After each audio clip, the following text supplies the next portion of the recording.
আলমগীর রহমাতুল্লাহ আলাইহির সময়ের মন্ত্রী ছিলেন, ধর্মমন্ত্রী। তো এই মন্ত্রী হওয়ার আগে উনি যখন স্বাভাবিক, ওনার একটা মামলা, এই মামলা পরিচালনা করে এক উকিল সাহেব।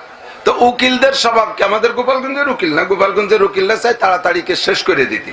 তো অন্য জায়গার উকিলরা খালি আজ না কাল, কাল না কাল তারিখ ফেলাই ফেলাই ফেলাই জিয়ে রাখে, যাতে কেস যতদিন 200 টাকা ততদিন। এখন উনি বুঝছে যে এই উকিল আমার কেস মুভ করে না, খালি খালি ঘুরছে। তো উনি আজকে বলছে, উকিল চাপ, আজকে আমি জজ সাহেবের সাথে আমার জরুরি কথাগুলো নিজে নিজে বলবো। এখন উকিল সাহেব বলতেছে যে উনি যদি যায় ধরা পড়ে যাবে যে উনি তো কেস মুভ করে না। এই জন্য উনি বলতেছে, সর্বনাশ, আপনি এই লাইনে লেখাপড়া, বিশাল বেকায়দা লোক উনি। হ্যাঁ আর নার মাধ্যমে জব শোনেন, আপনি কি সব প্রশ্নের জবাব হ্যাঁ আর নার মাধ্যমে দিতে পারবেন? যদি না পারেন তাহলে কিন্তু আপনার কেস শেষ, মানে এই করে ওনার ধামাচাপাইতে পিছাই দেবে। এখন উনি বলতেছে যে এইটা হয় নাকি, সব কথা হার না দিয়ে কিভাবে বলবো, আমার মনে কত জরুরি আছে, বিষয় আছে, আমার বিষয়টা সুন্দর করে তো আমার খুলে বলার সুযোগ। হার না উনরা কি কলা তাতে হার না করতে হবে, তাতে কি হবে? আপনি কি পারেন নাকি সব কথা হার না দিয়ে জব দিতি? মোল্লা জিজ্ঞেস করছে উকিল রে, তো উকিল বলে হ্যাঁ আমরা তো এভাবেই দেই, যে কোনো প্রশ্ন করবেন হয় হ্যাঁ নয় না। তাহলে আমার সাথে আগে কটা জব দিয়ে নেন। মোল্লা জিন কইতেছে যে আচ্ছা উকিল সাহেব, আপনার আব্বা তো বেঁচে আছে না নাই? বেঁচে আছে তো? বলে হ্যাঁ।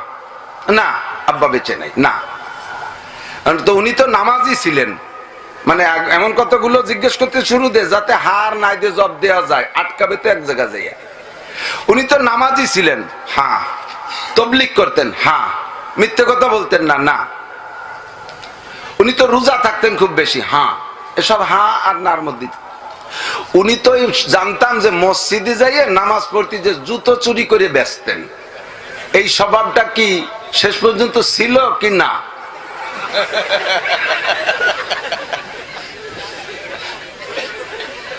যদি কয় হ্যাঁ তাহলে ওই চোর স্বভাব নিয়েই মারছে, আর যদি কয় না তাহলে আগে চুরি হতো পরে ছেড়ে দিছে। এখন উকিল চুপ করে রয়েছে, কন হ্যাঁ না কন,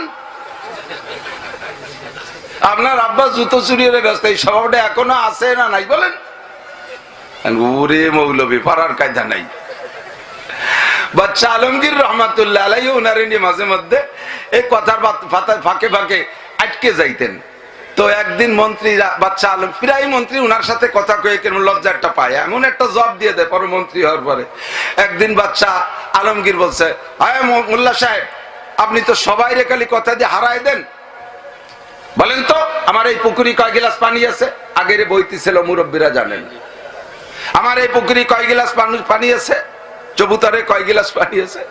এখন মন্ত্রীরা হ্যাঁ ঠিক আছে মোল্লা, আজকে মাইপিয়ে কওয়া লাগবে না, তুমি কওয়ার পরে আমরা গিলাস দিয়ে মাপবো পুকুরি কয় গিলাস পানি আছে। উড়ো ধাক্কায় কিছু করলে হবে না।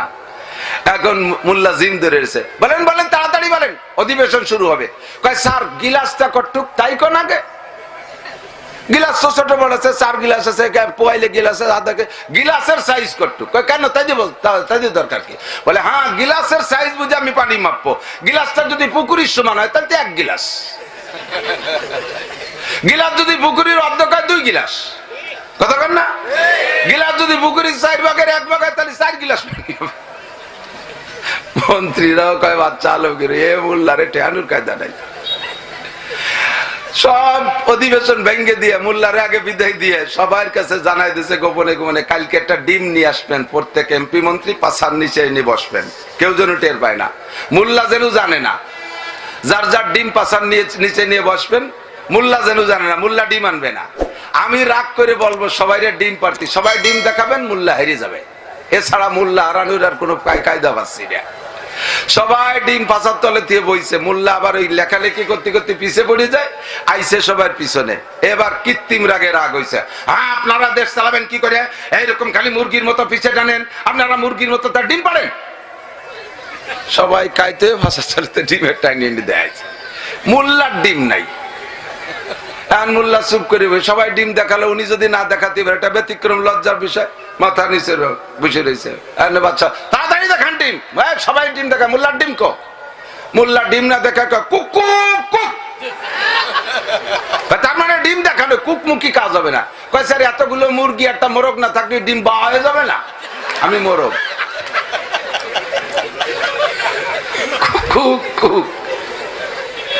কয়ে মোল্লা জিলাপি খা মোল্লা না, মিলাদ পড়া মোল্লা না, এটা পিঠা মোল্লা। কতক্ষণ না কে ইমামে আবু হানিফা রাহমাতুল্লাহ একটা বিটা মোল্লা। কতক্ষণ যে কথাটাই বলবে সেই কথাটাই নাস্তিকের জবাবের হিসেব করে বলবেন, বাজে কোনো কথা হবে না, অতিরিক্ত কোনো কথা হবে না। এখন বলতেছে বলো তো মোল্লা, তোমার আল্লাহ এখন কোন দিক তাকিয়ে আছে?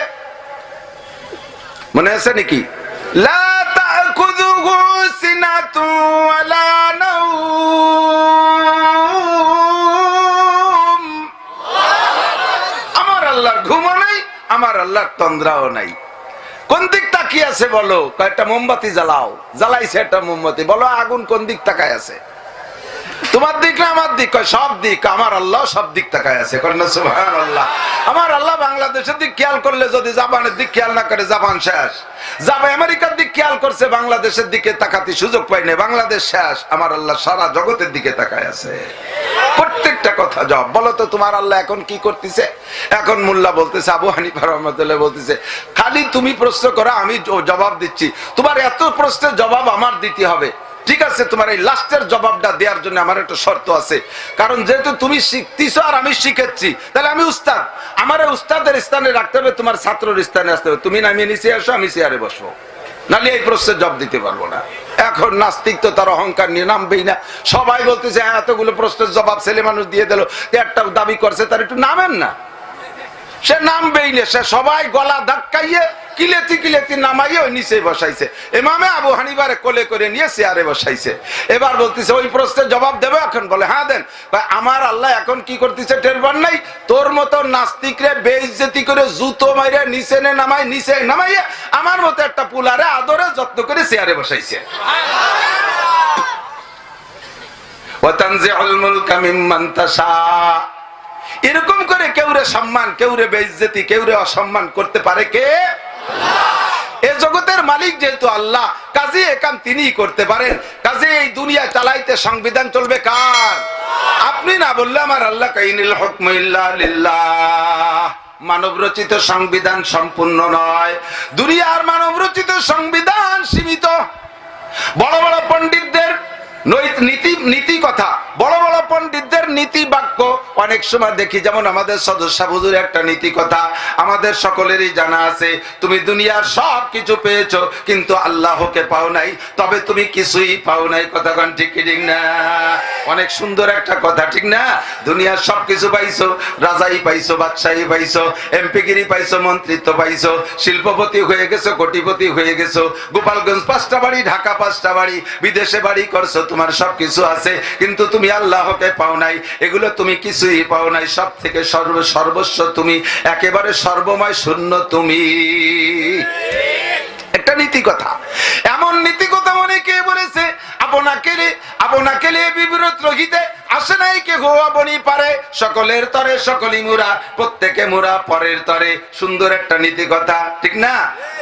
খেসেরা রঞ্জুরে সাজো জারে জার তাতুরা বিরুকুনা দাস। ইশতেহার বলতে গেলে রাতভর রাত কেটে যাবে, এত নীতি কথা বিভিন্ন জনের।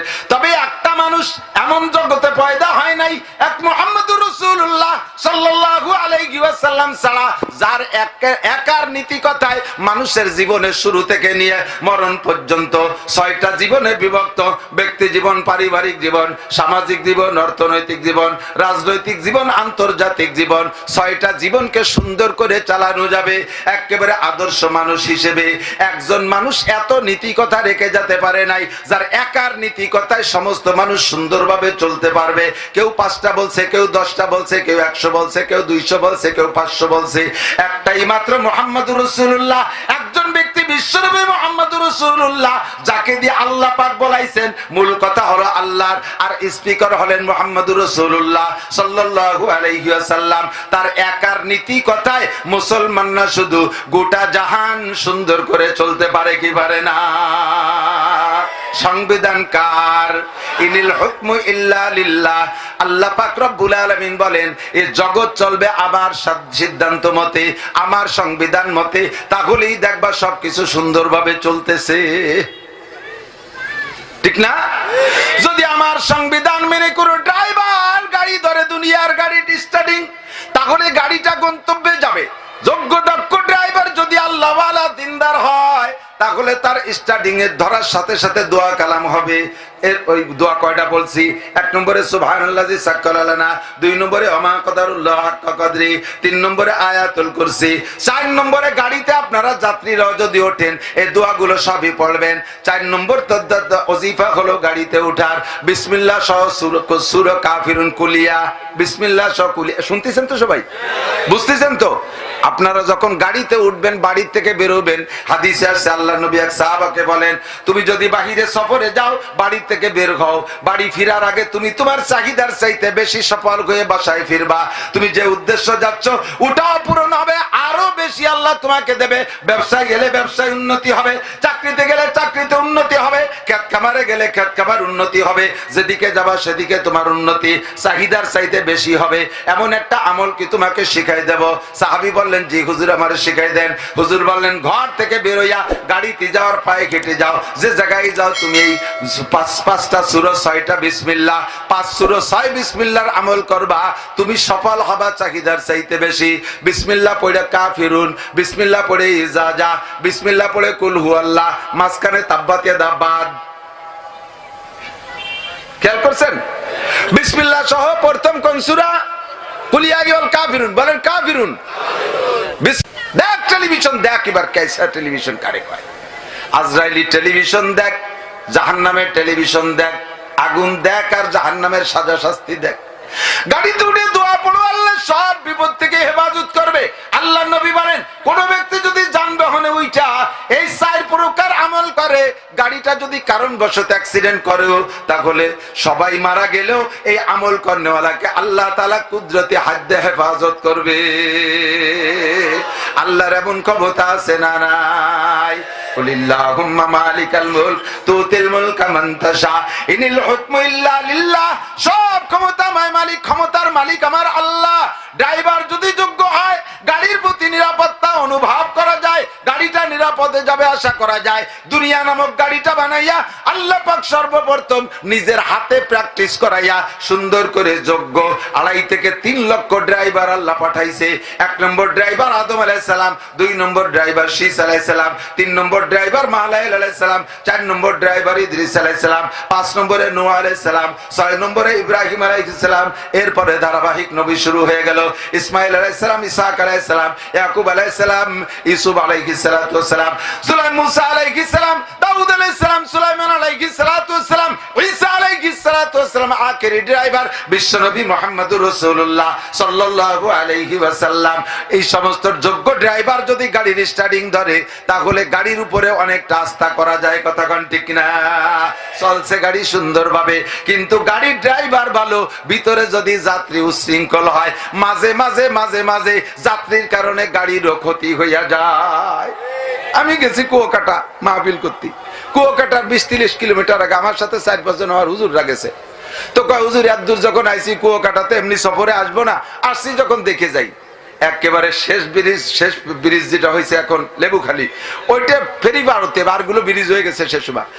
এই লেবুখালী ব্রিজে যখন রাত 3টার দিক গাড়ি উঠছি, আমার গাড়ি নিয়ে ফেরিতে উঠছি, সাথে সাথে বড় দুটো পরিবহন গাড়ি ফেরিতে উঠার পরে দুম ধাক্কা, লাভ ফাল, স্লোগান, চিল্লে পাল্লা, হই হুল্লা। আমি কইছি এই গ্লাস খুলিস নিয়ে, মনে হয় ডাকাতি করছে, মারামারি লাগার মতো শোরগোল। পরে দেই যে না সেরম কিছু না, আস্তে গিলাস একটু খুলিয়ে দেই যে দলা ধরে 5-6 জন খালি লাভ আসছে। পরে বেরোলাম, আমি গেট খুলে বেরোনোর সাথে সাথে আমার শ্রোতা তো বেশ আগের থেকে ইউটিউবের মাধ্যমে, ওর মধ্যে আমার শ্রোতাও 4-5টা আছে।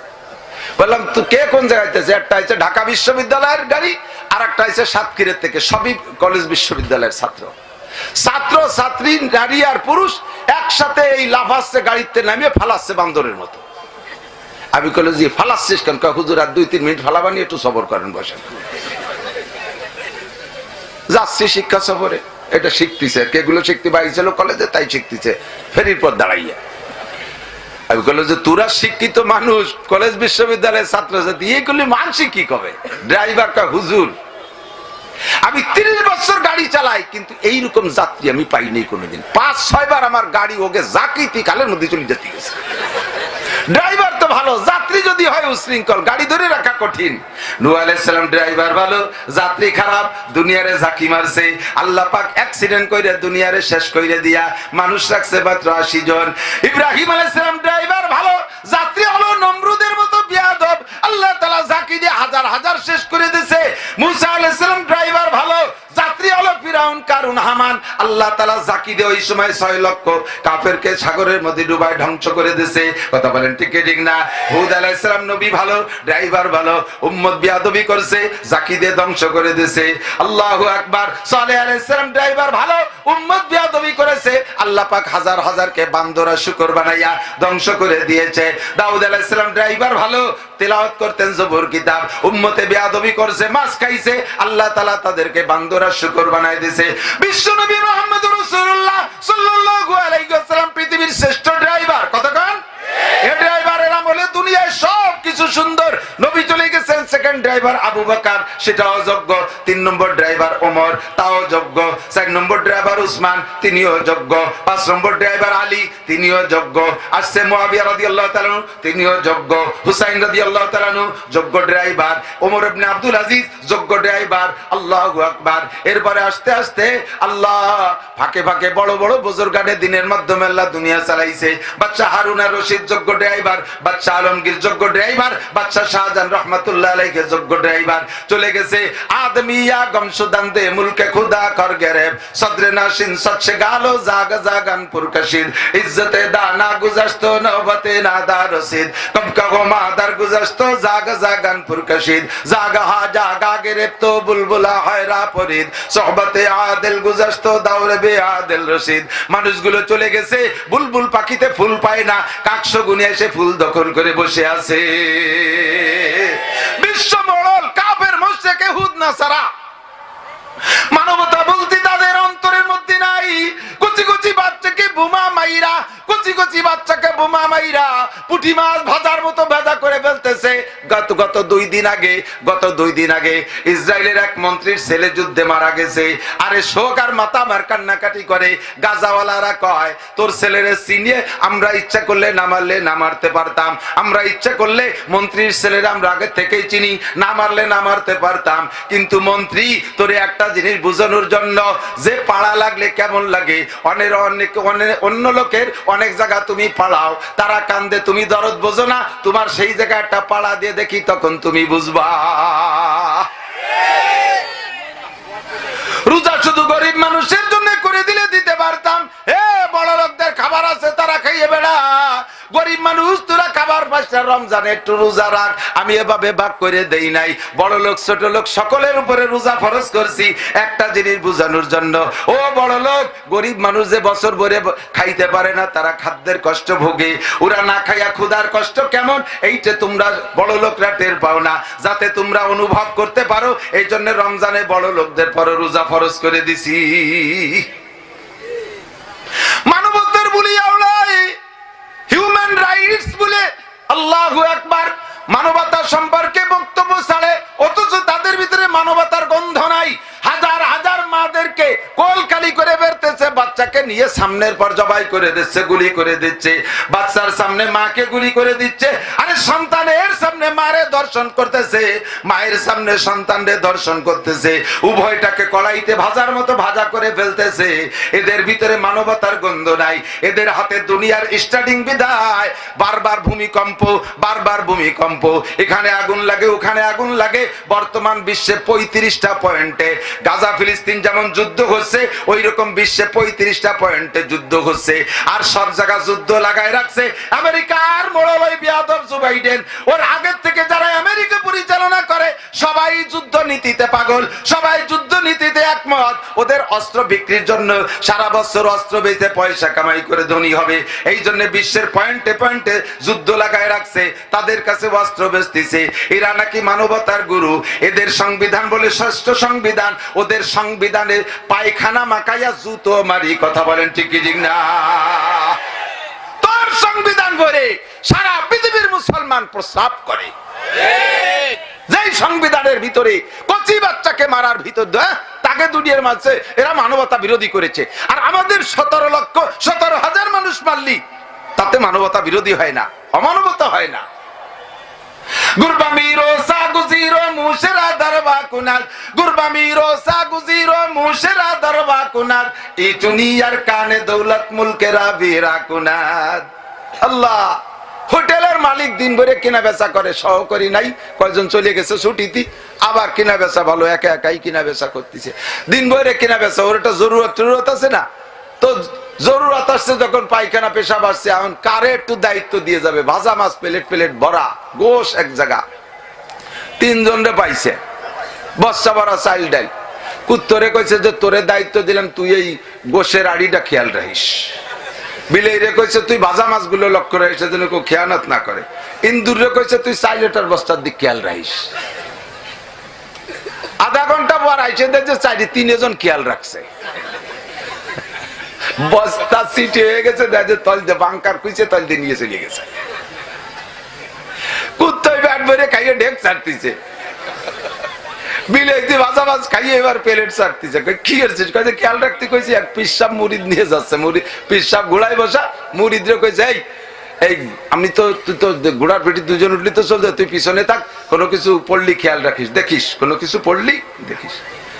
তো যাইতে যাইতে কদ্দুর যাই এক জায়গায় যায়, এবার তাবুটা নাইছে, নামবে, ঘোড়াইতে নামিয়ে দেয় যে সেই তসবি নাই, সে আপিস সাহেবের লাঠি নাই, পাগড়ি নাই, জুব্ব একটা নাই। তুই পিছনে থাকলি, কলাম যেগুলো দেখিস, তো কি পিছে থাকলি? দেখছি তো একটা পড়ছে অমুক জায়গা, একটা পড়ছে অমুক জায়গা, দেখছি তো একটা অমুক অমুক জায়গা পড়ছে। খেয়াল রাখতে করছে, খেয়াল রাখছে, দেখছে। শয়তান দেখা মানে কি? পড়লি খুঁটি আনবি, ফিরে সামনে পিছিয়ে থাকবি, যা পড়বে সব উঠবি, গুলো আমাকে জিনিস। ফিরে মঞ্জিলি দিয়ে যায়, নামছে, নামিয়ে দেয় যে ব্যাগ ভরা ঘোড়ার গোবর। কি হয়েছে? যা পড়বে তাই খুঁড়তি কইছেন, এ সফরে খালি নিয়ে দাইছে, যারা কিছু আরে নাই। খেয়েছা বুদ্ধিমান কাজ। আল্লাহু আকবার। এদের হাতে খেয়াল রাখতে দেশে, দেশ দুনিয়া খেয়াল রাখতে দেশে। ওদের সংবিধান মেনে যারা চলবে তারাই জালেম হবে। কথা বলেন ঠিক না? ইংরেজের সংবিধান মেনে যারা চলবে তারাই জালেম হবে। তারা কখনো মুনসিফ হতে, ন্যায় বিচারক হতে পারে না। নিরপরাধীকে অপরাধী বানাইয়া আটকায় দেবে, অপরাধীকে ঘুষ খাইয়া ছেড়ে দেবে। ঠিক কিনা? মিথ্যে কথা, তাজা তাজা মিথ্যে কথা ভাই। তারপরও তারা নীতির পর আছে, চলে যায় সামনের দিকে। তাহলে সংবিধান চলবে কার? আল্লাহ। আল্লাহ পাক রব্বুল আলামিন বলেন, বান্দা তুমি ভয় পেও না, যে যত বড় তার সংবিধান তত বড় হয়, যে যত বড় তার কাজ তত বড় হয়। কতক্ষণ? গ্রাম্য চৌকিদারের হুকুমের কাজ কটুক ছোট ছোট, এরপরে পুলিশের কাজ আর একটু বড়, তারপরে র্যাবের কাজ আর একটু কঠিন, আর্মির কাজ আর একটু কঠিন, সেনাবাহিনী যুদ্ধ করা লাগে। সাধারণ পুলিশের কাজ একরকম, বড় পুলিশের কাজ আরো কঠিন, সাধারণ মেম্বার চেয়ারম্যানদের কাজ ছোট, এমপি মন্ত্রীদের কাজ আরো বড়। তাহলে যে যত বড় তার কাজ হুকুম তত বড় হয়, কঠিন হয়। আল্লাহ পাক বলেন, না না ওই ভয় পেও না, আমার ব্যাপারে এবার তোমরা নিঃসন্দেহে থাকো, নিশ্চিন্তে থাকো। লা ইউকাল্লিফুল্লাহু নাফসান ইল্লা উসাহা, লা ইউকাল্লিফুল্লাহু নাফসান ইল্লা উসাহা। আমি আল্লাহ তাআলা মানুষকে কোন কাজ তার সাধ্যের বাহিরে হুকুম করি না। কন্যা সুবহানাল্লাহ। তুমি যেখানে যে আটকে যাবা ও জায়গা আমার কাছে ব্যবস্থা আছে। যে জায়গায় যে দেখবা রাস্তা, যদি রাস্তা, এই রাস্তা মাঝে মাঝে ব্রিজ নষ্ট হয়ে যায় না, ব্রিজ ভাঙ্গে ফিরে পুনঃসংস্করণ করে, তো ওই আগের ব্রিজটা ভাঙ্গে নতুন ব্রিজ বানানোর জন্য একটা বিকল্প রাস্তা দেওয়া লাগে কিনা? তাই না? এপাশে বাঁশ দিয়ে বেড়া দিয়ে একটা লাল কাপড় টানায় দেয়, রেড সিগন্যাল, বিপদ সংকেত। ওখান থেকে ক্রস দিয়ে আছে, তা তীর দিয়ে আছে যে ডাইন দিয়ে বিকল্প সড়ক, বাম দিয়ে বিকল্প সড়ক। তাহলে যেখানে ভাঙ্গা ব্রিজ সেখানেই বিকল্প সড়ক। মানুষের এই ব্যবস্থা। আল্লাহ পাক রব্বুল আলামিন বলেন, আমার সমস্ত সংবিধান মানতেই হবে, যেহেতু জগৎ আমার, হুকুম আমার, মানতেই হবে, নামাজ পড়তেই হবে। বলেন নামাজ কথা কয় না? শুধু শুক্রবারে সপ্তাহে একদিন নামাজ পড়তেই হবে। তাহলে ঈদের নামাজও ওক্তীয় নামাজ তো লাগবে না? কয় ওক্ত? দৈনন্দিন কয় ওক্ত? কার হুকুম? পড়তেই হবে, এবং নামাজের সমস্ত বিধিবিধান মেনেই পড়তে হবে। কথা বলেন। রোজা কার হুকুম? রাখতেই হবে। বলেন, রাখতেই হবে। হজ কার হুকুম? আদায় করতেই হবে। যাকাত কার হুকুম? দিতেই হবে। কতক্ষণ? পর্দা কার হুকুম? জোর হলো না? কার হুকুম? নামাজও যেমন ফরজ, পর্দাও এরকম ফরজ। নামাজটা পড়েন, পর্দাটা করেন না। একটা মানলেন, একটা মানলেন না। আবার তো মিনুনা বিবাজিল কিতাব অর্থাৎ ফুরুনা বিবাজ। তোমার যেটা ভালো লাগে সেটা করো, আর যেটা ভালো লাগে না সেটা করো না। তোমার সম্পর্কে আমার ডিক্লেয়ার শুনে নাও। ফামা জাযাউ মান ইয়াফআলু যালিকা মিনকুম ইল্লা খিজিয়ুন ফিল হায়াতিদ দুনিয়া। যাদের স্বভাব এমন হবে কি একটা মানে একটা মানে না, ইসলামের কিছু ভালো লাগে সেটা মানে, কিছু কষ্ট হয় সেটা মানে না। আল্লাহু আকবার। এই জাতীয় মানুষ যারা, আল্লাহ পাক বলেন দুনিয়ায় তাদেরকে অপমান অপদস্থ হতেই হবে। ওয়া ইয়াউমাল কিয়ামাতি ইউরাদ্দুনা ইলা শাদ্দিল আযাব। আর কিয়ামতে কঠিন শাস্তির সম্মুখীন হতে হবে। যারা দুনিয়া আল্লাহর কোরআন দেখো না, চক্ষু বন্ধ করে রাখো। কোরআনী সংবিধান ভালো লাগে না, মানব রচিত সংবিধান চোখ খুলে দেখো। ইংরেজদের সংবিধান পড়ো আর মুখস্থ করো। ওইটা পড়ার নাম রাজনীতি, পলিটিক্স পড়া। এই পলিটিক্স বইয়া দুনিয়ার রাজনীতি পড়ে তোমরা দুনিয়া চালাও। আল্লাহর সংবিধান চোখ খুলে কোরআন খুলে দেখো না, তুমি জেনে নাও ওমান আরাযা আন যিকরি ফাইন্না লাহু মাঈশাতান দানকা ওয়া নাহশুরুহু ইয়াওমাল কিয়ামাতি আমা। দুনিয়ার জিন্দেগি তোমাদের জন্য সংকীর্ণ করে দেব। কোটি কোটি টাকা, বড় বড় পদ টাকা সত্ত্বেও তুমি সুখী হতে পারবা না, শান্তিতে তুমি ঘুমাইতে পারবা না। আর কিয়ামতের ময়দানে তোমাকে অন্ধ করে উঠানো হবে। কিয়ামতের ময়দানে অন্ধ করে উঠানো হবে। শুনি এক লোক খুশি হয়েছে, কয় সুবহানাল্লাহ। ওয়াজ শোনা, আল্লাহু আকবার, মানে শেষ টাইম দিয়ে ছাড়িয়ে দিলি সুবহানাল্লাহ করতে হবে, তাই পক্ষে হোক আর বিপক্ষে। কিয়ামতের ময়দানে অন্ধ হয়ে অন্ধ করে উঠাবেন, খুশি না বেজার? নাউজুবিল্লাহ। আল্লাহ পাকের কাছে আপনি বলবেন, আল্লাহ লিমা হাসারতানি আমা ওয়াকাদ কুনতু বাসীরা। আমি তো দুনিয়ায় চোখ ছিল, কত সিনেমা দেখছি, বায়োস্কোপ দেখছি, টেলিভিশন দেখছি, ফেসবুক দেখছি, ল্যাংটা ছবি দেখছি, কত কিছু দেখছি। তুমি আমারে এই জায়গা কানা বানাইলে কেন? বেহেশতের মধ্যে কিছু দেখতে পাচ্ছি না। বেহেশতে তোমার হাসরের মাঠে কি আছে? আল্লাহ কা কাযালিকা আতাতকা আয়াতুনা ফানাসিতাহা। দুনিয়ায় তোমার সামনে আমার কোরআন ধরা হয়েছিল, ওটাকে ভুলে গেছিলে, দেখছিলে না, চক্ষু বন্ধ করেছিলে। ও কাযালিকা ইয়াউমা তুনসা। আজকে আমিও তোরে ভুলে গেলাম, তোরে চোখ দেয়া হবে না। আমার এই ময়দানে মাহশারের আমার জান্নাতের কোনো নাজ নিয়ামত তোকে দেখতে দেয়া হবে না। জোরে কন্না নাউজুবিল্লাহ। সংবিধান মানবো কার? কোরআন দেখবো কার? আল্লাহর কোরআন দেখবো। কতক্ষণ ঠিক না? কোরআনের ভিতরে যে জায়গা যাবেন আমি রাত ভর প্রমাণ দিতে পারবো ইনশাআল্লাহ। আল্লাহ তাআলা সব জায়গা হুকুম ঠিক করেছেন। আবার আমার যদি কষ্ট হয়, সাথে সাথে বিকল্প সড়ক রেখেছেন। ইউরিদুল্লাহু বিকুমুল ইউসরা ওয়া লা ইউরিদু বিকুমুল উসর। ফরজ নামাজ দাঁড়ায় পড়া ফরজ। কথা বলেন, ফরজ নামাজ একটু বলেন, মস্ক করেন। ফরজ নামাজ দাঁড়ায় পড়া ফরজ। নামাজ কিভাবে পড়া? ফরজ নামাজ কিভাবে পড়া? নফল না ফরজ? ফরজ। ঠিক তো? এখন আপনার হাঁটুতি ব্যথা, মাজায় ব্যথা, বসতে পারতেছেন না, কি করবেন? আমি যেভাবে বলছি, এদিক তাকান। নামাজের 13টা ফরজের একটা ফরজ যদি, একটা ফরজ যদি ভুল করেও ছুটে যায়, নামাজের পরে মনে পড়ছে যে এটা তো ভুল করে ছুটে গেছে, আবার পড়তে হবে নামাজ। নামাজের মধ্যেও যদি মনে পড়ে, নামাজের মধ্যেও যদি মনে পড়ে শেষের দিক যে আরে প্রথম রেখাতে তো একটা ফরজ ছুটে গেছে, ছেড়ে দিয়ে আবার নতুন করে পড়তে, ওটা সোসিদায় মেকআপ করবে না। আর নামাজের ভিতরে একটা ওয়াজিব ছুটে গেছে, শেষ রেখাতের দিক দিয়ে যদি মনে পড়ে যায়, তাহলে সোসিদা দিলি ওই গর্ত বন্ধ হয়ে যায়। সোসিদায় ওয়াজিবের সমাধান করে, কিন্তু ফরজের সমাধান আর কোনো তাই করে না, আবার নতুন করে করতে হবে। তাহলে ফরজ নামাজ দাঁড়ায় পড়া ফরজ। এর লোক বেশি হয়ে যাচ্ছে, আপনারা একটু পিছনেতে কয়জন চলে যাবে নাকি? হ্যাঁ, একটু ইকরামের নিয়ে আগায় আসেন। 10 বছর এতে কাবেন, নেকি কামাই করে।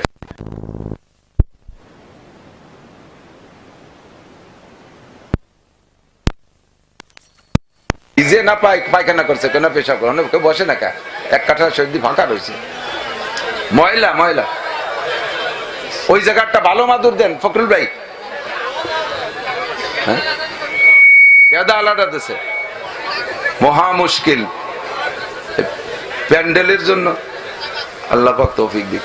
আমরা এই এদিক তাকান, আমি কালেকশন করব না, এখানে কোনো কালেকশন নাই, ফখরুল ভাইয়ের মাদ্রাসায় কালেকশন নাই। আমি দাবি করি আমরা এখানে কত মানুষ না, 2-3 হাজার মানুষ হবে ইনশাআল্লাহ। আমরা যদি ইচ্ছা করি আগামী বছর এই বসার এই যে তিরপলটা আমরা কিনে দেবো, পারবো না ইনশাআল্লাহ? আমরা সবাই মিলে সহযোগিতা করলে, ওকে তাই যে 12 জায়গা বিছে যে কালকে পুজো ইত্যানছে নাকি তাও পাওয়া যায় না। কিন্তু ভাড়ার টাকা যে ভাড়া যে টাকা দেবে সেই জায়গায় যেতে হবে, কোন জায়গা কোয়ানে বিছাইছে সেই জায়গায় টেনে দিয়েছে, আমাকে ঈশার নামাজ পড়তে হবে সেই জায়গা। হিন্দুরা পাড়াইয়ে ময়লা টয়লা মায় দিয়েছে সেই সেজদা দিতে হবে। আমাকে এই মাদ্রাসার মাহফিলের এই তিরফল গুলো আমরা নিজেরা তৈরি করি, আমরা সবাই পয়সা দেবো ইনশাআল্লাহ। 1000 টাকা করে রেডি করি, সামনেবার ইনশাআল্লাহ আমাদের টাকার কার্পেটের পর আমরা বসবো, রাজি আছেন না ইনশাআল্লাহ? এইবার ইনশাআল্লাহ চলো হয়ে গেছে। কি শেষরা গোপালগঞ্জের শেষরা না, গতকাল আমার মাদ্রাসার মাহফিলে মৌলানা আব্দুর রব ফরিদি সাহেব প্রায় আমার মাদ্রাসার জন্য বোর্ডিং এ 400 বস্তা চাউল কালেকশন করে দিয়েছে। এই সাধারণ গ্রামের মানুষ 10 বস্তা 12 বস্তা 20 বস্তা করে দিয়ে দিয়েছে। তা আমরা এক বছর প্রত্যেক বছর চাচ্ছি না, আগামী বছর আমাদের নিজেদের কিনা তিরপলার উপরে বসবো। 1000 করে টাকা রেডি করেন, এ বাহি বই নাই, পকেটে থাকলে রেডি করেন, 500 200 100 আমরা এই জায়গাতে ইনশাআল্লাহ কার্পেটে টাকা দিয়ে যাবো ইনশাআল্লাহ। রেডি আছেন তো ইনশাআল্লাহ? জোরে 10 টাকা 10 টাকা 20 টাকা 50 টাকা 100 টাকা, ওতে কার্পেট হবে না, একটু মোটা টাকা দিতে হবে। আল্লাহ কবুল করুক, বলেন আমিন। তাহলে আল্লাহ তাআলা শরীয়তের বিধান সব জায়গা যেটাই হুকুম করছেন তার পাশে আমাদের জন্য আসান ব্যবস্থা রাখছে, কথা কন ঠিক না? ফরজ নামাজ দাঁড়ায় পড়া ফরজ, আপনি দাঁড়াতে পারেন না, কি করবেন? আল্লাহ কাছে যেভাবে পারো বসে পারো। জি আল্লাহ আমি তো বসতেই পারতেছি না, কি করবো? আল্লাহ কাছে শুয়ে পড়ো। কয় নাসির হুজুর যেভাবে কইছে তাতে শুয়েও তো দরকার, বসতেও তো দেয় না, সে যেভাবে কড়াকড়ির সাথে কয় তাতে তো শোয়া তো দূরই কথা। বল আল্লাহ কয় বক্তারা যা কয় কোক, তোমার জন্য ব্যবস্থা আছে। লাইসা আলাল মারিজে হারাজুন, আমি কই না, আল্লাহ কোরআনে বলে রাখছে লাইসা আলাল মারিজে হারাজুন, রোগীর কোনো মাসালা নাই, যেভাবে পারেন সেভাবে বসবেন। এখন এই সুযোগ পাইয়া, আল্লাহু আকবার, এই সুযোগ পাইয়া একেবারে মসজিদের প্রথম 2 কাতার চেয়ারম্যান হয়ে গেছে। একটু পদে আসলি হয় ভাষার সাথে চেয়ার একখান লাগাই রায়, মসজিদে যে নিচে নামাজ পড়তে ওনার ক্রেডিট ডাউন হয়, ক্রেডিট ডাউন হয় মসজিদে যাইয়া, বিনা ভোটে চেয়ারম্যান মসজিদ। এই ভিতরে যাইতে বেরাজ কেন, এই বসে বসে কটুক সমস্যা, একটু মাজা ব্যথা করবে না কেন? ওর মধ্যে তো গিরিয়ে মুড়িয়ে খুলিয়ে যাওয়ার কথা। একটা মেশিন 30 বছর আগে 2টা মেশিন কিনে যাইছেন যশোরের থেকে, সেলো মেশিন। একটা আইনে সেট করে ফেলাইছেন, ডেলি তারে 5-7 বার স্টার্ট দেন, সব জায়গা তার ইজি, একবার কিক করার সাথে সাথে স্টার্ট হয়ে যায়। আর একটা মেশিন এনে বাড়ি বাক্সের মধ্যে রেখে দিয়েছেন, ওটারে এইটা নষ্ট হলে সেট করবেন। 30 বছর পরে যে ওইটা সেট করছেন, ওরে স্টার্ট দিতে যে স্টার্টিং দিয়ে হ্যান্ডেল দিয়ে যখন টান মারছেন দেখবেন সব জায়গা কলকল কলকল করতে, যখন কাকা আস্তে টান দেন গিরে গুড়ি ছুটি গেল, ভিতরে গিরিশ মিরিশ সব শুয়ে গেছে। ও জোর সে মারছে টান, 3-4 জায়গাতে হাঁটু মাটু খুলি গেছে। আমরা ছোটবেলায় নামাজ পড়ি, আমাদের মেশিন স্টার্ট আছে, সবসময় নাড়াচাড়া হতে তালে আছে, আমরা সুতি উঠতি বসতি সবসময় পারি। আর জীবন ভরে সিরিয়ালো টাইট হয়ে চেয়ারে এরকম দুমলো দেরিয়ে কাজে হাঁটুর মধ্যে এখানে ওখানে সব জায়গায় গিরিশ মোবিল টোবিল শুয়ে টাইট হয়ে গেছে। বুড়ো কালে তবলিগার হজে যাই এক গুল্লি দিয়েছে, চরমুনার একটু কান্নাকাটি শুনিয়ে আর নামাজের ইচ্ছা করছে, মসজিদে যে রুকু দিতে গেলি তাও হয় না, বাজ হয় না, সিজদা দিতে গেলি এনে কলকল কলকল করি ওঠে, কয় যে গিরিশ শুয়ে গেছে, আমি ভাবতেছি না। সময় মতো নামাজ পড়লে সব জায়গা রানিং থাকে, কথা কন না কেন? এরপরও অনেকে নামাজি আছে, তারপরও অসুস্থতার রোগ তো বলি হয়ে আসে না, এটা তো সবার ক্ষেত্রে না। অনেক সময় নামাজি মানুষেরও আচানক রোগ একটা হয়ে গেছে, পায়ে ব্যথা পাইছে, অ্যাক্সিডেন্ট করছে, ব্যথা পাইছে, বসতে পারে না, তবে দাঁড়াতে পারে। এই লোকটার এদিক তাকান, মশলা শুনতে হবে, এক একটা মশলার ভিতরে সোয়াই মশলা। এক মেসাক করা সুন্নাত, এই মেসাকের মধ্যে কয়টা মশলা? মেসাক করা সুন্নাত। 1 নম্বরে তার লম্বা হতে হবে এই শাহাদত আঙ্গুলিতে বুড়ি আঙ্গুল পর্যন্ত 1 বিঘে হওয়া। 2 নম্বরে কেনি আঙ্গুল পরিমাণ মোটা হতে হবে। 3 নম্বরে মেসাক করতে হবে খাড়া ভাবে দাঁতে। 4 নম্বরে ডাইন পাশে শুরু করতে হবে। তাহলে মেসাকের মধ্যে 4-5টা মশলা। সেম আপনার এই নামাজের ভিতরে চেয়ার ব্যবহার করার ভিতরে কতগুলো মশলা, আপনি কিভাবে ব্যবহার করবেন? আপনি এদিক তাকান, হাঁটতে পারেন, দাঁড়াতে পারেন, কিন্তু যাইয়েই শুরুতে দাঁড়াতে যে লোকটা পারে সেই লোকটা শুরুতে চেয়ারে বসে নামাজ পড়লে ওর প্রথম ফরজ নামাজ, এক দাঁড়ায় পড়া ফরজ, ওইটা বাতিল হয়ে গেছে, নামাজ বাতিল হবে না, নামাজ হবে না। নামাজ কয় যে 7-8 বছর ধরে ভরি আসছে, তার কি হবে? তুমি বর্ষ তাইবিলি হয়ে যাবে নি, ও আবার ভর্তি হবে, ও আবার সেই নামাজ এই কয় বছর যা কাম করছো। তাহলে কি দাঁড়াতে পারে তার প্রমাণ কি? আমি আপনারা দেখছি গত রাত্রে আপনি 11টা থেকে 3টে পর্যন্ত মেসির খেলা দেখছেন টেলিভিশনের সামনে দাঁড়ায় দাঁড়ায়। ও জায়গায় আপনারা কেউ চেয়ার দেন, আপনি দাঁড়ায় দাঁড়ায় টেলিভিশন দেখছেন। আপনারা দেখছি আপনি মাছ কেনার সময় জাইলের সাথে বেড়ে ঘন্টা খানিক ধরে ঝগড়া করছেন দাঁড়ায় দাঁড়াইয়া।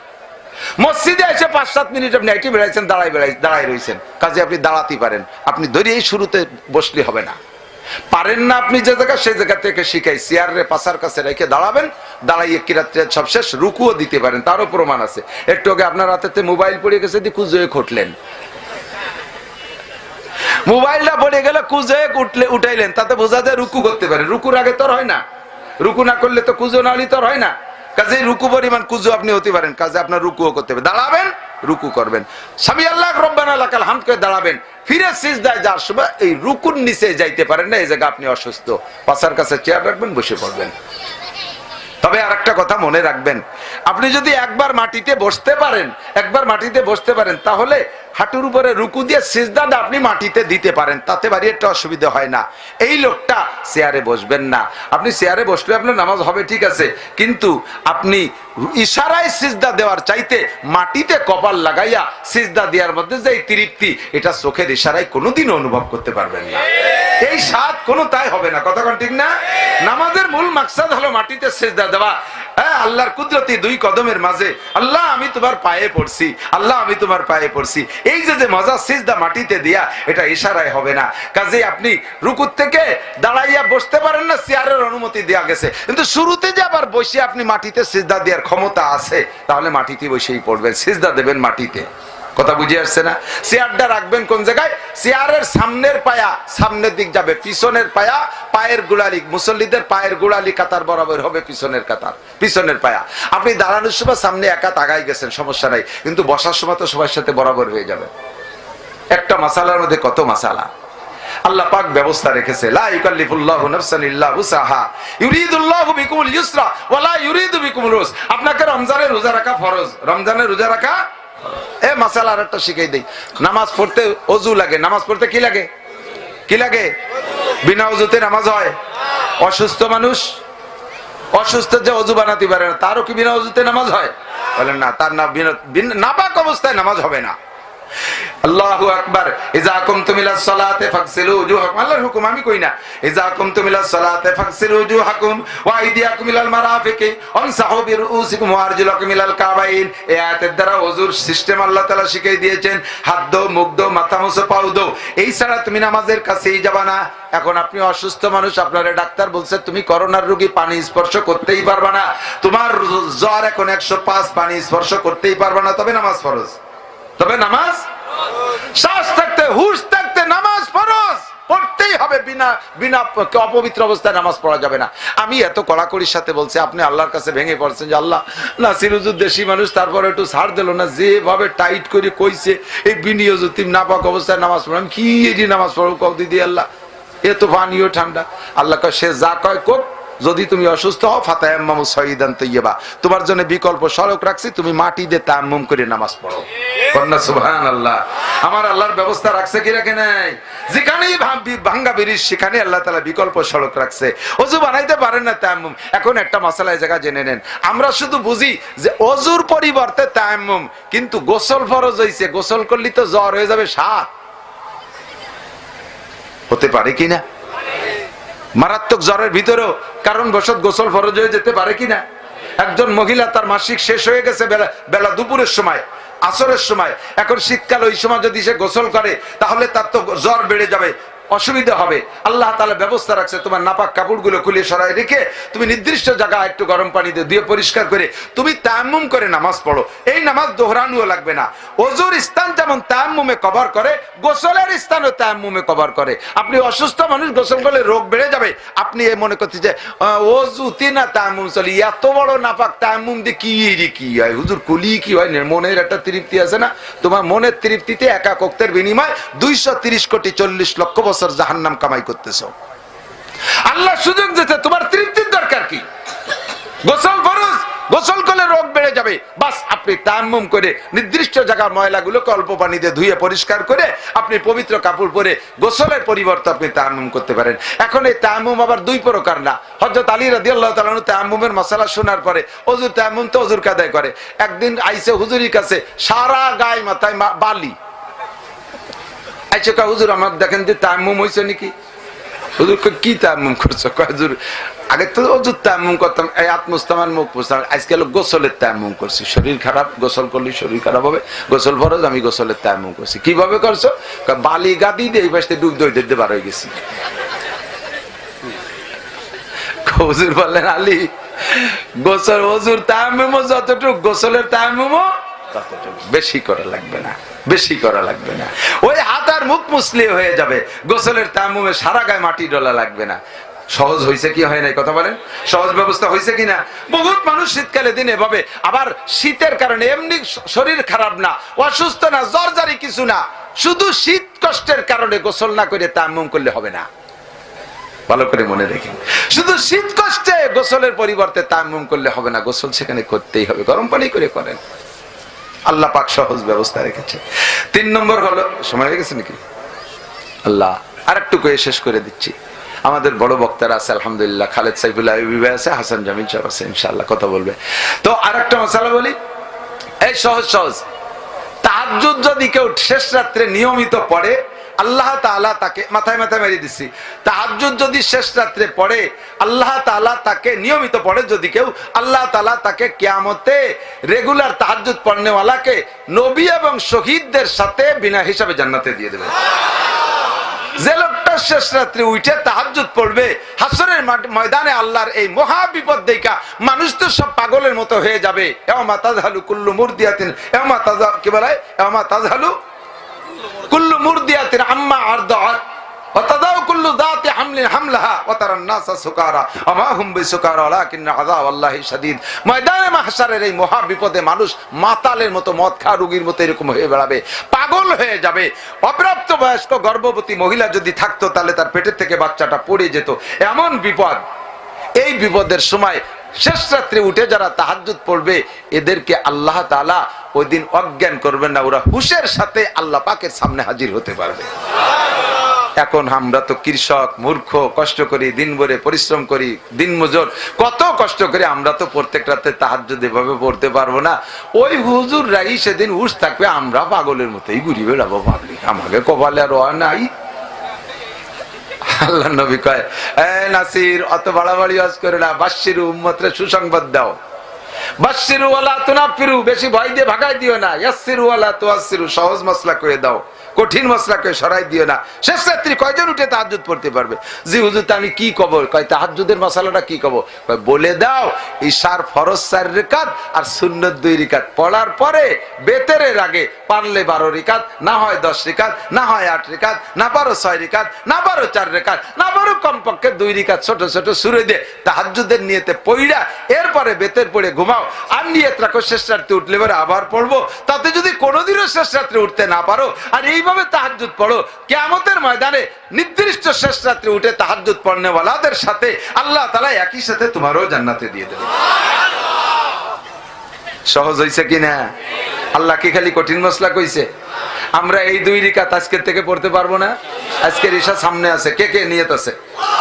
ঈশার ফরজ আর সুন্নতের পরে বেতের আগে 2 রাকাত পারবো? পারবো ইনশাআল্লাহ। আজকের থেকে রানিং হয়ে যাক, ঠিক না? আজকের থেকে রানিং হয়ে যাক, ঠিক আছে তো?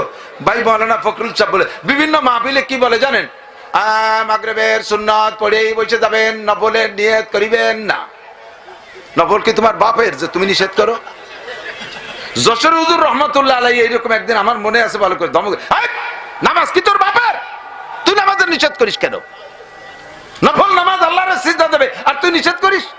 এখান থেকে নফল নামাজ না পড়ে যে প্যান্ডেলে বসবে আর 4-5টা গজল শুনাবি, তোর 1 কোটি গজলে তো 1 কোটি নেকিও নাই। 2 রাকাত নামাজ পড়লে তো বস্তা ভরা নেকি পাবে।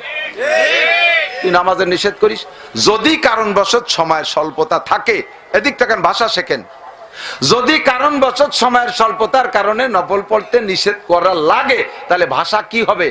আপনারা শুধু সুন্নত পড়েই চলে যাবেন, শুধু সুন্নত পড়েই চলে যাবেন, এর মানে কি দাঁড়াইছে? তাহলে নফল পড়েন না। কিন্তু সেই কথাটা ভাষায় দিয়ে আমি বলি নাই যে নফল পড়েন না, নফল তো নামাজ, আমি ডাইরেক্ট নিষেধ করবো কিভাবে? বোঝেন নাই কথা? উলামায়ে কেরাম কথা শেখেন। শুধু সুন্নত পড়েই বসে যাবেন, শুধু সুন্নত আর বেতের পড়েই বসে যাবেন, তার দ্বারা বোঝা যায় যে অন্য কোনো নামাজ পড়তে নিষেধ করতেছে। কিন্তু ডাইরেক্ট নফল পড়িবেন না, আল্লাহ বেজার হয়। কেন নফল পড়বে তো আমার সিজদা দেবে, তুই টাকাস কে? কথা কি শিখছেন? বোঝা গেছে না কথা? খেয়াল থাকবে তো ইনশাআল্লাহ। এবার আপনি এইভাবে আজকের থেকে ইনশাআল্লাহ নিয়ত রাখেন যে আমরা রেগুলার 2 রাকাত তাহাজ্জুদের নিয়তে পড়বো, ঠিক আছে না ইনশাআল্লাহ? আবার শেষ রাতে উঠতে পারলে পড়বেন। আরেকটা মাসালা, আওয়াবিনের মিকদার 4 রাকাত, 6 রাকাত, 8 রাকাত, 10 রাকাত বলে দেওয়া ঠিক না।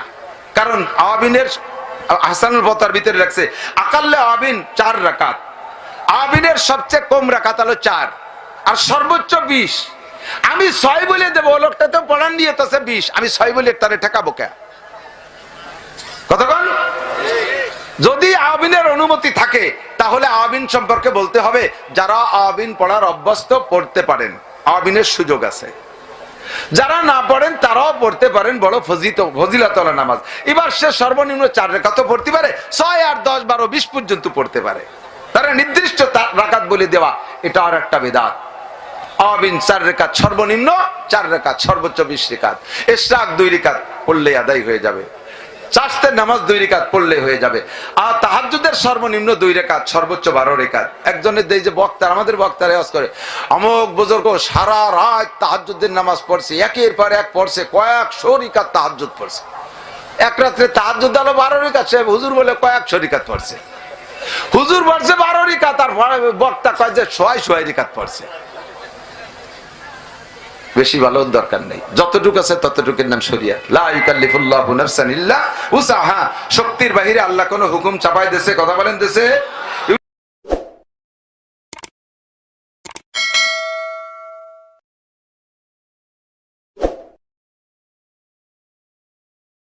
ভালো লাগে নাই। আর মানুষের স্বভাবই হলো সাম্মা খায়ের, গরুর মতো। গরুর একটা দোষ আছে, অনেক গুণ আছে, তার মধ্যে একটা দোষ আছে। গরুকে ছেড়ে দেবেন ডাঙ্গায়, মাঠে বিলি ছেড়ে দেবেন, ও এক কামড়ে এক জায়গাতে খাইয়ে এরম না কুচইরে চোখ কুচইরে দূরই তাকায় চশমার উপর দিয়ে। কিছু দূর দূরে দেখে যে ঘন ঘন ঘাস, এই জায়গায় এক কামড় খেয়ে কয় সাম্মা খায়ের, ইহা আছে উহা আচ্ছা, এ জায়গা ভালো না ওই জায়গা ভালো। সে জায়গা যাই এক কামড় খেয়ে সে আর একটু উচে দে যে আর এক জায়গা ভালো, সাম্মা খায়ের উহা আচ্ছা। এই ওহা আচ্ছা খুঁজতে খুঁজতে পুরো ডাঙ্গা তয় করে ফেলায়, ওর পেট ভরে না। অথচ ছোট ছোট ঘাসের মধ্যে একটা গরুরে গোসড় দিয়ে বাঁধিয়ে দেবেন, দিন ভরে ঘুরে ঘুরে ওই টুকরে খাইয়ে গোল সাদা হয়ে ফেলে দেয়, ওই এক গোসড়ে ওর পেট ভরে যায়, আর ওই সারা ডাঙ্গা খাইয়ে ওর পেট ভরে না। কতক্ষণ না কেন? এই সাম্মা খায়ের স্বভাব, এটা ভালো না ওইটা ভালো, ওইটা ভালো না ওইটা ভালো, এইভাবে পাল্টাতেই তালে থাকে, পাল্টানোর আন্দোলন করে। আল্লাহ কয় দিচ্ছি পাল্টাইয়া, আগেরটা ভালো লাগে নাই পরেরটা। এক গোলাম ওই এক মালিকের বাড়ি রয়েছে, এখন মালিকে কিনে নেছে, আর মালিকই গরম ভাত খায়, অনেক তরকারি দেয়, ওরে গরম ভাত দেয় কিন্তু তরকারি কম দেয়। প্রতিবেশী আর এক গোলাম ওর সাথে এই মুজাকারা করে, দোস্ত তোরে কি দিয়ে কি খেদমত করে? তো কয় যে দেয় খায়, ভালো খারাপ খাই না, তবে মালিক একটু কিরম যেন ছোট নজরে, সে খায় জম্মের খা, আমারে 2-3 প্রকারের তরকারি দেয়, সে 7-10 প্রকার খায়। তো আবার গল্প দিচ্ছে আমার মালিক নিজে যা খায় তার চেয়ে আমার বেশি দেয়, তুই তাড়াতাড়ি চেষ্টা কর, একটু উল্টো পাল্টা বাধা, তোরে বেঁচে ফেলবে না, বেশি আর এক জায়গা যে ভালো পাবি। এবার এই মালিকের কাজের মধ্যে গাফলাতি করে, মালিকের সাথে বিয়াদবি করে, মালিক বিরক্ত হয়ে বেঁচে ফেলাইছে। ফিরে যে বাড়ি গেছে, সে বাড়ি আলা গরম ভাত খায়, ওরে দেয় পান্তা ভাত। আল্লাহ আগেই তো ভালো ছিল, কি আল্লাম, সে জায়গা তো ফিরে যাওয়া যায় না। ওই সেই লোকের সাথে মোজাকারা করে মাঝে মাঝে, সে কয় যে সর্বনাশ করছে, তোর তো ডিমোশন হচ্ছে, তুই এ জায়গাতে চেষ্টা কর, বেচা খা, আর এক জায়গা যা। এবার সেই জায়গা এ জায়গা ফাজলামি করা শুরু করছে, মালিক বেশি ফেলাইছে, ফিরে যে জায়গা বেচছে সে খায় পান্তা ভাত, ওরে দেয় রুটি। রুটি মানে ডায়াবেটিসের রুটি না, সে সময় তো আগের আমলে তো ভাতের চাইতে রুটি ছিল নিম্নমানের খানা, এদানিং তো রুটি হয়েছে বড় লোকই খানা। এখন ওই জায়গা ওই অবস্থা যাইয়া ওইরে কয় যে ভাই তোর বুদ্ধি শুনি তো আমার খালি ঠগাই হচ্ছে, কি করবো, কয় তুই আরেকটা বেচা খা, দেখ কি দেখি আয়। ফিরে আবার তদবির তালাপি করে আর এক বেচা খাইছে, এবার সে লোক খায় রুটি, ওরে দেয় দাপড়া। ও যাই ওর কাছে বলতেছে, কয় তালি কি করে, দেখ আর এক বেচা খায়, কয় না আর বেচা খাবো না। ফিরে বেচা যদি খায় তাহলে ও খাবে না দাপড়া, আমারে তাও দেবে না, চুলোর ভিটি বসাইয়া আলগুসি চেনেন, আলগুসি আগে ওই যে আলগাবাতি ছিল, ওই যে কাঠের একটা বানায় তারপর বসাতো, তারা আলগুসি খায়, চেনেন নাকি? এদানি গোলাপন চলবে না, দেলই বা আলগুসি ইত্যাদি। কয় যে আমারে চুলোর ভিটি বসাইয়া আলগুসি বানাবে না। কয় তারপরও দেখ চেষ্টা হইয়ে দেখ একটু ভালো হয় নাকি কপাল। ফিরে বেচা খাইছে সে জায়গাতে, সত্যি সে জায়গায় নিয়ে ওরে চুলোর ভিটি বসাইয়া রাতের বেলা মহিলা রুটি বানায়, ওরে আলগুসি বানায়, মাথার পর কুবত হয়। এখন ও তাই ওর কাছে কয় দোস্ত কি হারবো কদি দেই, কয় যে ফিরে বেচা খা আর থাইস নিয়ে জায়গা। কয় না আর বেচা খাবো না, ফিরে বেচা খালি ওরা নিজেরা আলগুসি হইয়া আমার চোখ খুঁজে কুবো বানাবে না। লা ইন শাকারতুম লাযিদান্নাকুম ওয়া লা ইন কাফারতুম ইন্না আযাবি লাশাদীদ। যে হালাতে যে অবস্থায় আছেন আল্লাহ যতটুক দেশে এতটুকের পর শুকর করেন, তাহলে আল্লাহ তাআলা সর্বদিক দিয়ে প্রমোশন দেবে। আর যদি সমালোচনা আর গিবত শিকায়ত করতে থাকেন, খালি নামতে নামতে লাস্টে চোখ খুঁজে কুবো বসায় দেবে। কথা বল না কেন? চোখ খুঁজে কুবো বসায় দেবে। কুলিল্লাহুম্মা মালিকাল মুলক, এ জগতের মালিক আল্লাহ।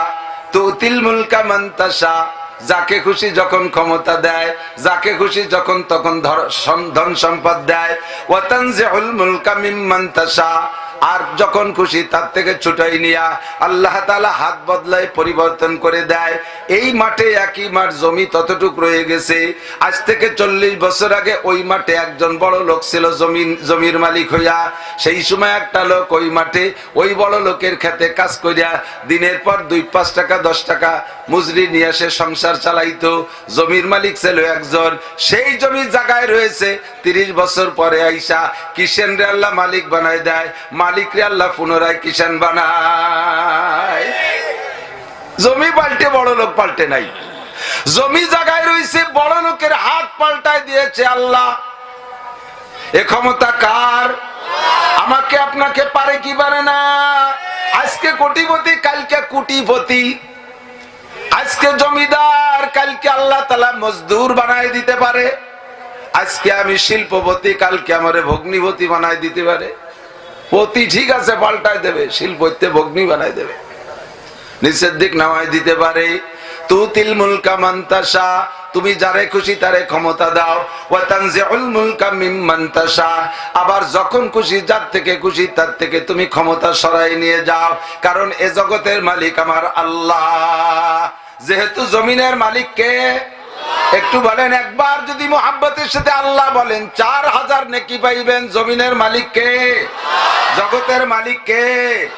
মালিক যেহেতু আল্লাহ, এই জগতের শাসন চলবে কার? শাসন ব্যবস্থা কি হবে এটাও নির্ধারণ করবে কে? সংবিধান দেবে কে? মানব রচিত সংবিধানে দুনিয়া চললে দুনিয়া সুন্দর চলবে না। যতদিন পর্যন্ত আল্লাহ প্রদত্ত সংবিধানে দুনিয়া চলছে আর আল্লাহর নির্বাচিত প্রেসিডেন্টরা দেশ চালাইছে, অতদিন পর্যন্ত দেশটা চলছে বড় সুন্দর। দুনিয়াটাকে একটা গাড়ির সাথে আপনি উদাহরণ করতে পারেন, দুনিয়াটাকে একটা গাড়ির সাথে উদাহরণ করতে পারেন। একটা গাড়ি ছাড়বে গোপালগঞ্জ থেকে ঢাকা যাবে, যোগ্য বিজ্ঞ দক্ষ ড্রাইভার যদি হয়, একেবারে প্রবীণ ভালো সুন্দর 20-30 বছর পরিবহন চালানোর যোগ্য ড্রাইভার যদি হয়, ড্রাইভার যদি দাড়িওয়ালা হয় আরো ভালো, মাথায় টুপি থাকলে আরো ভালো। কথা কন ঠিক কি ঠিক না? একজন টুপিওয়ালা, দাড়িওয়ালা, জুব্বওয়ালা, পাগড়িওয়ালা ড্রাইভার যদি স্টার্টিং এ বসা দেখি, তখন গাড়িতে উঠে মনের মধ্যে একটা তৃপ্তি অনুভব করবেন প্রত্যেকেই, এনিম্যান এভরিবডি। খেয়াল করছেন নাকি কথা বলেন?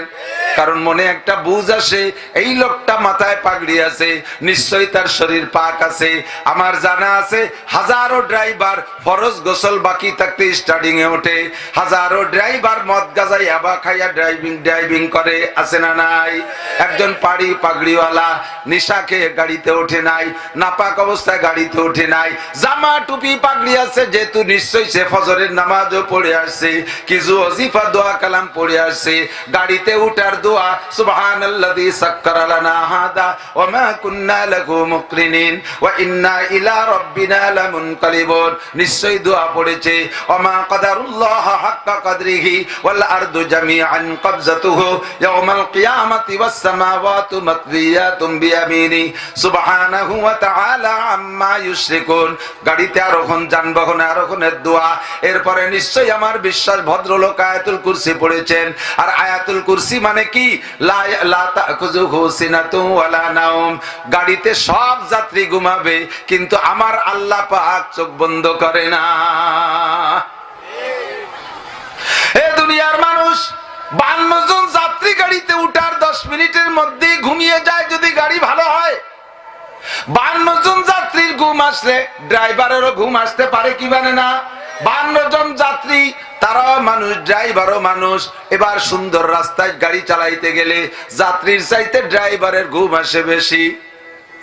আমরা তো গাড়ি চালাই, রাতের বেলা চলি, আমি রাত্রে এক পলকও চোখ বন্ধ করি না।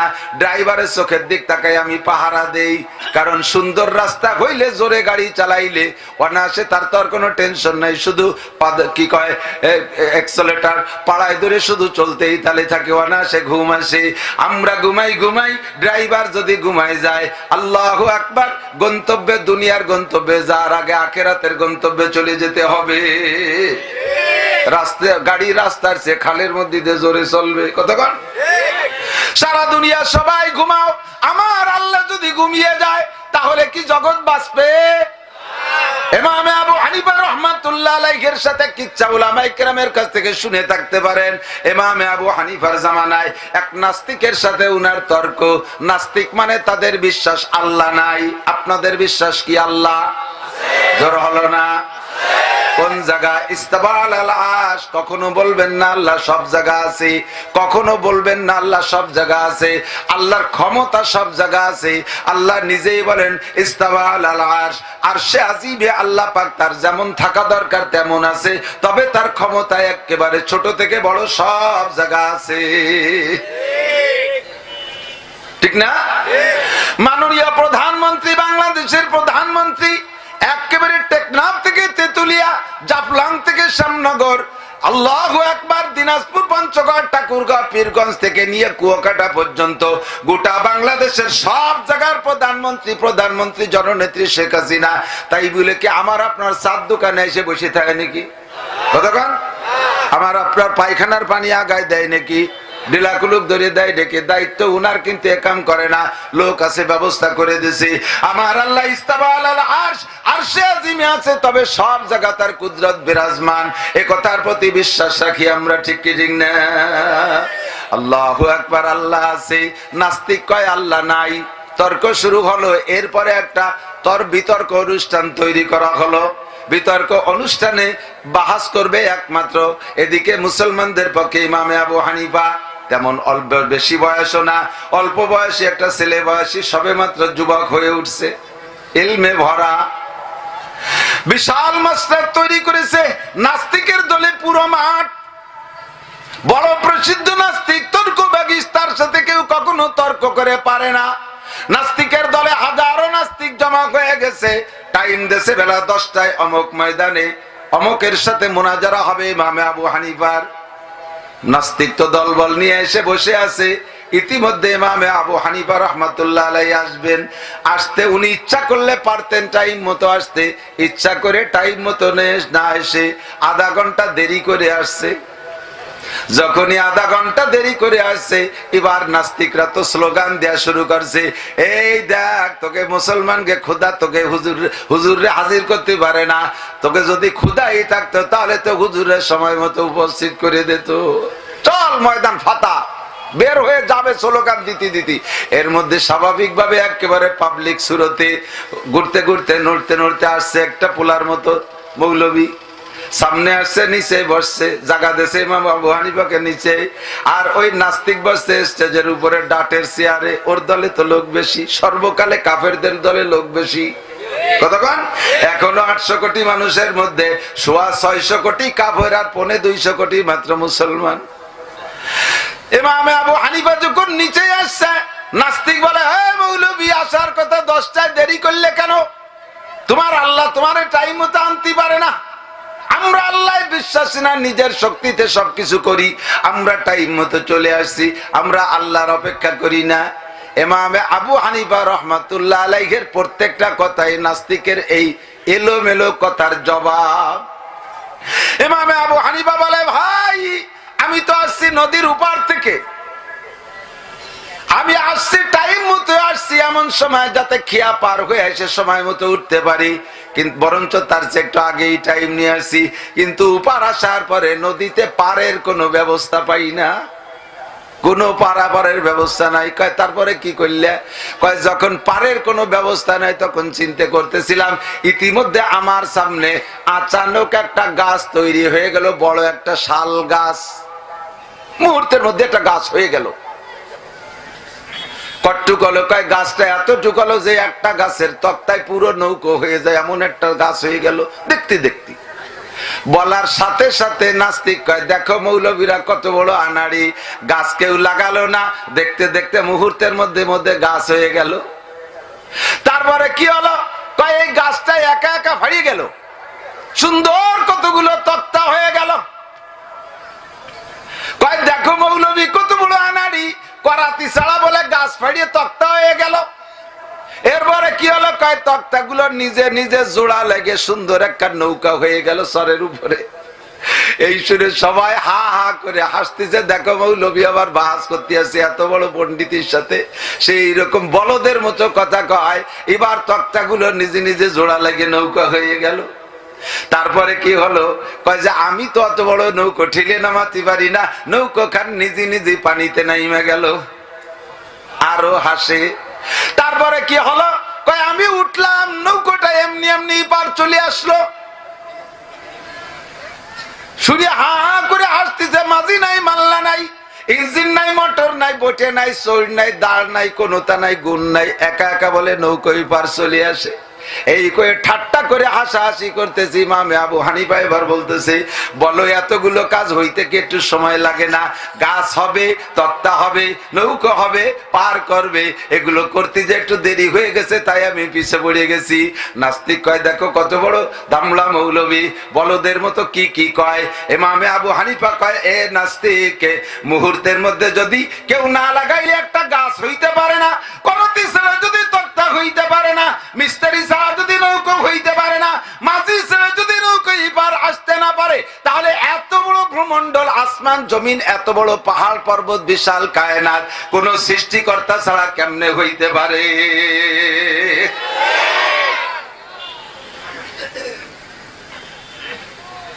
এবার সব হতভম্ব হয়ে গেছে। আল্লাহ, যে মৌলবীরে বলদ মরছি মনে করছিলাম, সেই বিশ্ব চালাক।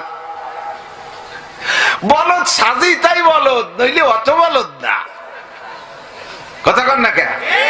আপনারা কাজাতি পারেন, আমরা পারি নেতা না। আপনাকে চাইতে আমরা মৌলবীরা বেশি কাজাতি পারি। আপনারা খালি গুপাইলে কাজানি জানেন, আমরা জানি সারা বাংলাদেশের কাজানি। বসায় দিনে জায়গায় একজন রাজনৈতিক নেতা 10 মিনিটের ভিতরে এত মানুষ বসায় রাখতে পারবে না।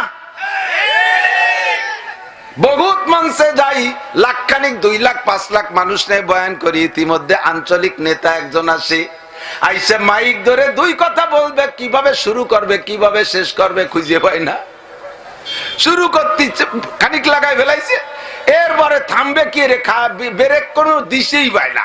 স্পিড ব্রেকার একটা দেয়, থামে থামে বাপ, আবার কাজে কাজেই কই আবার শুরু করে দেয়, দিশেই পাই না। শ্রোতা উঠে উঠে হাইটা চলে যায়। মন্ত্রী পর্যন্ত আমার মঞ্চে কথা বলছে, মাত্র 1 মিনিট। এক জায়গা মাহফিলে গেছি, 50-60 হাজার মানুষ। মন্ত্রী আসছে, আমি দেখতেছি দলবল নিয়ে আসতেছে। ওনাদের স্বভাব হলো বড় মজলিসে এসে ওয়াজ করবে, কারণ ওনাদের নামে তো এত মানুষ জমা হয় না। আমরা যখন জমাইছি ওই সময় 2 মিনিট কথা বলে রাজনীতি টুক করে চলে যাবে। আমি আবার কৌশল অবলম্বন করছি, ওনারে দেখে বলছি, মাননীয় মন্ত্রী মহোদয় চলে আসছেন, উনি আমাদের জনদরদি, উনি আমাদের জনসেবক, মজলিস মাহফিল সর্ব বিষয় নিয়ে উনি অত্যন্ত ফিকির করে। উনার অবদানে আজকে আমরা এত বড় মাহফিল মিলাইছি। উনি মাহফিলের ভিতরে কোনো কথা বলবেন না, উনি শেষে কথা বলবেন, আখেরি মুনাজাত না করে যাবে না, কারণ উনি জানে যে মাহফিলের মধ্যে কথা বললে মাহফিলের ডিস্টার্ব হয়। উনি একজন জ্ঞানী গুণী বুদ্ধিমান। পাম্পট্টি দিছে, এসে চুপ করে বসে আছে।